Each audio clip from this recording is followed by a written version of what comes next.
ညီမလေးကိုတစ်ခုတတိပြီးဖို့ပြောထားမှမလား အာဟုတ်သားပဲအိမ်မဟင်းခတ်ဖို့ကုန်များတတိပေးမှုနိ ဂျပန်အိုးစိတ်အာဂျီနိုမိုတိုပဲအန်တီရေဂျပန်အိုးစိတ်အာဂျီနိုမိုတိုဟင်းခတ်မုတ်လေးပေးပါ ဟုတ်ကဲ့ပါ အထုပ်ကလေးကအစ်စ်လေးလား ဟုတ်တယ်လေသမီးရဲ့ဂျပန်အိုးစိတ်အာဂျီနိုမိုတိုအထုပ်သစ်ထွက်တယ်လေ164ဂရမ်30ချက်သားပေါ့အန်တီတို့အိမ်မှာလေဂျပန်အိုးစိတ်အာဂျီနိုမိုတိုပဲအမြဲသုံးနေတာအခုတော့မှဒီထုပ်သစ်ကလေးပဲသုံးနေတာ ဟုတ်လားအန်တီတမီးတို့အိမ်မှာလည်းဂျပန်အိုးစိတ်အာဂျီနိုမိုတိုဖေဖေမေမေလက်ထပ်ထည့်သုံးလာလေဒါဆိုရင်ဒီအထုပ်တစ်လေး164ဂရမ်30ချက်သားထုတ်လေးပဲယူလိုက်မယ်နော် ဟုတ်ကဲ့ပါ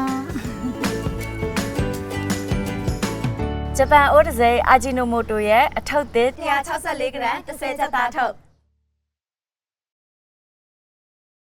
Japan Odyssey, Ajinomoto ကွယ်